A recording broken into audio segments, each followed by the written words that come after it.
សួស្តីអ្នកទាំងអស់គ្នាថ្ងៃនេះខ្ញុំនឹងមានវីដេអូថ្មីវីដេអូនេះផងដែរខ្ញុំនឹងនិយាយអំពីរបៀបយកសំឡេងខាងចេញពីវីដេអូរបស់អ្នកទាំងអស់គ្នាដោយឥតគិតថ្លៃនៅក្នុងកម្មវិធី CapCut តោះឧទាហរណ៍បងប្អូនវីដេអូនេះខ្ញុំថតនៅខាងក្រៅហើយនិយាយទៅវាមានសំឡេង noise វាមានអីចឹងណាហើយយើង testing ថតនៅខាងក្រៅមើលតិចទៀតអ្នកទាំងអស់គ្នានឹងស្ដាប់ឮសំឡេងដែលវាអត់មាន noise ទេខ្ញុំនឹងកាត់ហើយអ្នកទាំងអស់គ្នាបានឃើញបន្ទាប់មកអ្នកទាំងអស់គ្នាត្រូវធ្វើតាមវីដេអូនេះចូលទៅកាន់ CapCut ហើយ select យកវីដេអូដែលអ្នកទាំងអស់គ្នាចង់យកមកប្រើបន្ទាប់មក add ចូលទៅបន្ទាប់មកយើងស្វែងរកកន្លែងមួយដែលឈ្មោះថា reduce noise បន្ទាប់មកចុចអាកន្លែងនេះមកហើយចុចគ្រីសឲ្យវាមានអីចឹងណាហើយយើង testing ថតនៅខាងក្រៅចាំមើលតិចទៀតអ្នកទាំងអស់គ្នានឹងស្ដាប់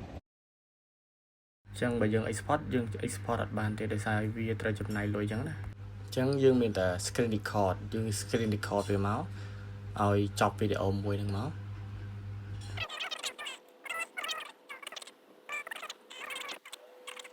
បន្ទាប់មកយើងចូលទៅកាន់កម្មវិធី VN មកហើយដាក់ new project មកហើយ select វីដេអូដែលយើង record មិញមកពេលយើង select ហើយយើងចុចកន្លែងមួយដែលហៅថា extract audio ចេញហ្នឹងមកពេលដែលយើង extract ចេញហើយយើងត្រូវ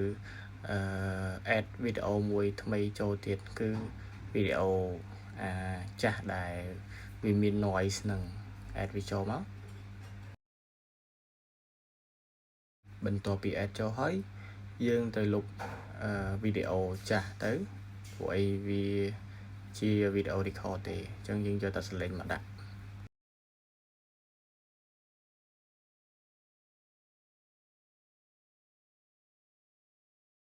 បន្ទាប់មកយើងសេរីសរង់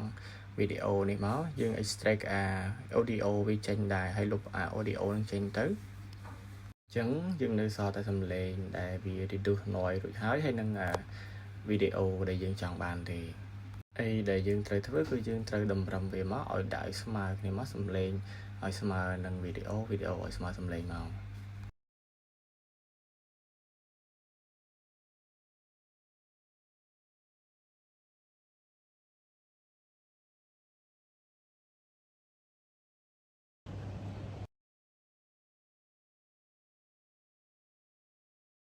រួចហើយបងប្អូន export វីដេអូនឹងចេញមក